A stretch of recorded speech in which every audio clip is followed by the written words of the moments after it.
हिमाचल प्रदेश चुनाव के लिए प्रचार का शोर आज थम गया है और अब परसों यानी 12 तारीख को जनता उस पार्टी को अपना वोट देगी जिसके हाथों में वो सत्ता सौंपना चाहती है।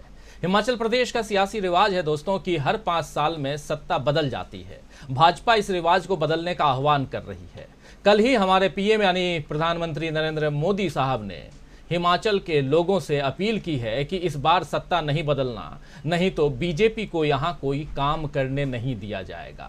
कितनी अजीब बात है कि जिस प्रधानमंत्री को देश के सबसे मजबूत नेता की तरह बीजेपी पेश करती है, वो लोगों से अपनी लाचारी साझा कर रहे हैं कि अगर राज्य में बीजेपी नहीं आई तो फिर केंद्र की बीजेपी सरकार काम नहीं कर पाएगी।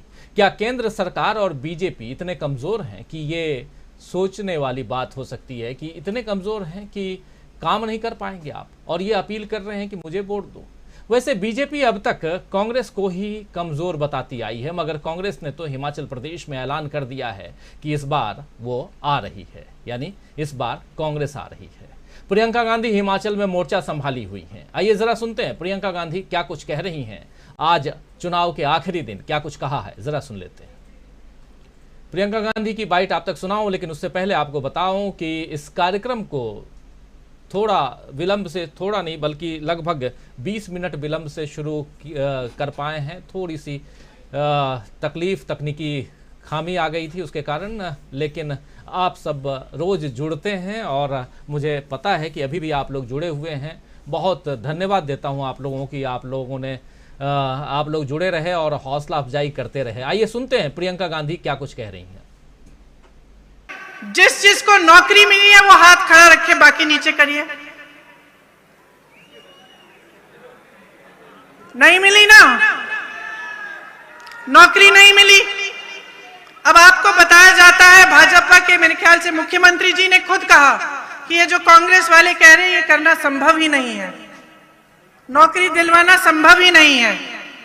लेकिन 63,000 रोजगार, 63,000 सरकारी पद खाली पड़े हैं, 5 सालों से खाली पड़े हैं, और यहां हजारों नौजवान बेरोजगार हैं। पूछिए क्यों? क्योंकि नीयत सही नहीं है। ओपीएस की बात करते हैं, हम किस आधार पे कह रहे हैं कि हम आपको ओपीएस दिलवाएंगे? ये चुनावी जुमला नहीं है। यहां छत्तीसगढ़ के मुख्यमंत्री जी बैठे हैं, बघेल जी।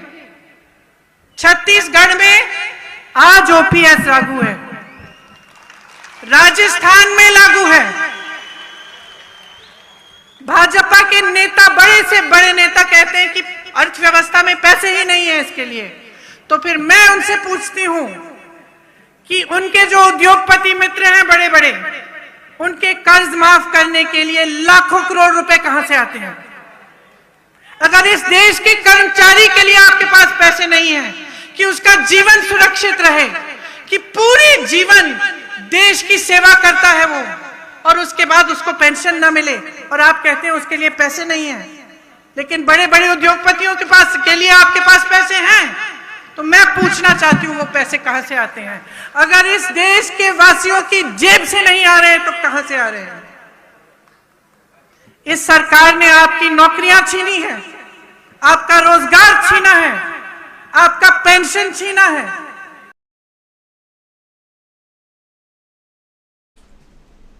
तो प्रियंका गांधी अपने तेवर में नजर आ रही हैं और दूसरी तरफ बीजेपी जो है वो यहां बैकफुट पर नजर आ रही है। बीजेपी के पूर्व सांसद और अब बागी नेता कहें तो कृपाल परमार को तो कथित तौर पर प्रधानमंत्री नरेंद्र मोदी का फोन गया था कि वो चुनाव न लड़ें। हालांकि कृपाल परमार फिर भी नहीं माने और निर्दलीय मैदान में बने हुए हैं। और इस वक्त कृपाल परमार जैसे बीजेपी के और 18 नेता हैं जो बागी हैं और निर्दलीय चुनाव लड़ रहे हैं। 68 सीटों में से 35 का बहुमत का आंकड़ा है अगर देखें तो, और 35 में से अगर 18 नेता, 19 नेता बगावत पर उतर आए हैं तो बीजेपी का क्या हाल होगा समझा जा सकता है। हिमाचल प्रदेश में बीजेपी को हार का डर लग रहा है और इधर महाराष्ट्र से राहुल गांधी ने फिर से जनता को संदेश दिया है कि डरो मत। आइए जरा सुन लेते हैं राहुल गांधी डरो मत क्यों कह रहे हैं, सुनिए जरा। डरो मत, किसी चीज से डरो मत। मैं नरेंद्र मोदी की बात नहीं कर रहा हूं, मैं आरएसएस की बात नहीं कर रहा हूं। जिंदगी में किसी चीज से डरो मत, कभी नहीं डरो। और दूसरी बात सुनो, अगर डरोगे नहीं तो किसी से नफरत करोगे नहीं, हो ही नहीं सकता। तो अपने दिल में से डर को निकाल दो, और जो ये देश है इसमें नफरत मत फैलाओ, इसमें भाईचारा और प्यार फैलाओ। तो सुन रहे थे आप, भाईचारा और प्यार फैलाओ, नफरत को दूर भगाओ, डरो मत।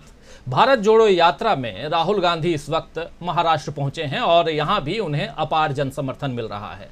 नांदेड़ में राहुल गांधी ने बताया कि कैसे मोदी सरकार में विरोधियों को चुप कराने की कोशिश होती है। उन्होंने मंच से बार बार अपना माइक ऑफ करके बताया कि जब वे संसद में चीन और नोटबंदी जैसे मामलों पर आवाज उठाते हैं तो उनके माइक को बंद कर दिया जाता है। राहुल गांधी ने साफ साफ कहा है कि वे ईडी सीडी किसी चीज से नहीं डरते हैं। जरा सुन लेते हैं फिर से, ईडी सीडी से लेकर माइक कैसे बंद किया जाता है और कैसे मीडिया को डराया जाता है, धमकाया जाता है, और मीडिया कैसे डरा हुआ है और मीडिया आवाज, कांग्रेस की आवाज या जनता की आवाज नहीं उठा रहा है। जरा सुनिए राहुल की जुबानी।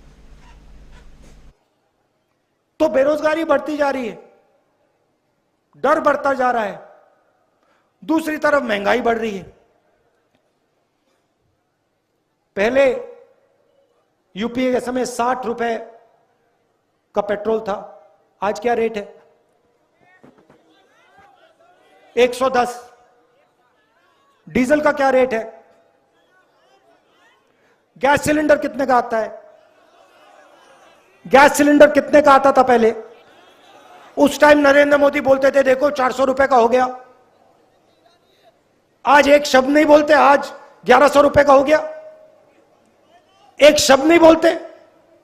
अच्छा, नरेंद्र मोदी जी भ्रष्टाचार की बात नहीं करते।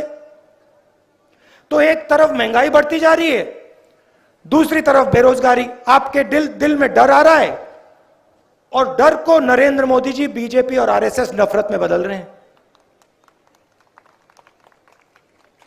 और उसको हमारे मीडिया वाले मित्र फैलाते हैं, दिन भर फैलाते हैं उसको। पैसा नहीं मिल रहा भैया, वो उनका है मीडिया।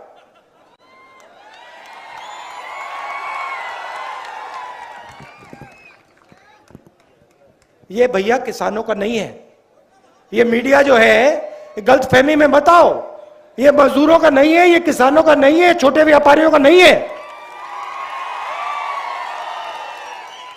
ये उन्हीं 2-3 बड़े उद्योगपतियों का औजार है, और इसका काम हिंदुस्तान में नफरत फैलाने का है, हिंदुस्तान में डर फैलाने का है। और मैं आपको एक और बात बता दूं, ये जो हमारे जर्नलिस्ट भाई खड़े हैं ना, इनमें से एक नहीं करना चाहता, ये सब देशभक्त हैं, एक नहीं करना चाहता, मगर चॉइस नहीं है, नौकरी से निकाल देंगे। तो ये है हालत। देखो हंस रहे हैं, मुस्कुरा रहे हैं, देखो सबके सब मुस्कुरा रहे हैं, देखो। तो इसीलिए हमने ये भारत जोड़ो यात्रा शुरू की है। मीडिया वाले हमारी बात ना उठाएं, पार्लियामेंट में हम बात रखते हैं तो देखो क्या करते हैं, माइक ऑफ कर देते हैं ऐसे।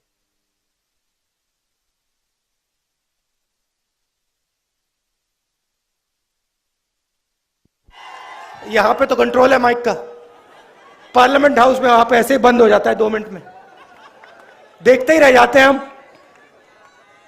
नोटबंदी की बात करो, माइक ऑफ। चाइना की सेना अंदर आ गई, 2000 स्क्वायर किलोमीटर हिंदुस्तान का उठा के ले गए, माइक ऑफ। ना बोलना है बोल लो, किसी को कोई कुछ नहीं दिखाई देगा, कुछ नहीं सुनाई देगा, माइक ऑफ। वो तो सब है भैया, ईडी शीडी से कोई डरता नहीं है, बात समझ लो।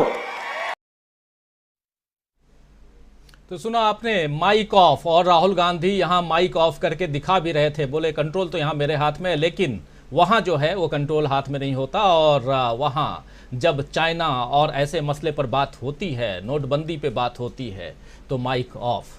आपको याद दिला दूं कि राहुल गांधी ने ईडी से न डरने की बात उस वक्त कही है, ईडी सीडी से नहीं डरता, अभी आपने सुन ही लिया, उस वक्त कही है जब शिवसेना सांसद संजय राउत 102 दिन जेल में रहने के बाद जमानत पर कल रिहा हुए। खास बात यह है कि पात्रा चावल मामले में पीएमएलए कोर्ट ने जमानत देते हुए उन्हें बेकसूर बताया है और बेवजह फंसाने जैसी टिप्पणी की है। वहीं मुंबई हाई कोर्ट ने भी जमानत के खिलाफ याचिका खारिज करते हुए पीएमएलए कोर्ट की बात का समर्थन किया है। आपको याद होगा दोस्तों कि महाराष्ट्र में शिवसेना में बगावत के बाद संजय राउत ने लगातार बीजेपी के खिलाफ मोर्चा खोला था, और अब ऐसा लग रहा है कि संजय राउत को सत्ता से मोर्चा लेने, यानी कि बीजेपी से मोर्चा लेने के कारण जेल जाना पड़ा। और इधर आज राहुल गांधी के साथ शरद पवार की बेटी और सांसद सुप्रिया सुले कदमताल करती हुई दिखाई दी। मतलब यह है कि महाराष्ट्र में राहुल गांधी की यात्रा को एक तरफ शिवसेना तो दूसरी तरफ एनसीपी यानी महाविकास अघाड़ी का साथ मिलता हुआ दिख रहा है। और ऐसे में अगर उधर हिमाचल प्रदेश में प्रियंका कह रही हैं कि आ रही है कांग्रेस, तो इसमें कितना दम है? क्या राहुल गांधी की यात्रा में चुनावी राज्यों में भी, उनकी यात्रा से चुनावी राज्यों में भी असर दिख रहा है? क्या उनकी यात्रा अब चुनावी राज्यों पर असर दिखा रही है या दिखाना शुरू कर दी है? क्या बीजेपी के खिलाफ अब राहुल के नेतृत्व में विपक्ष एकजुट होगा? सवाल कई हैं दोस्तों।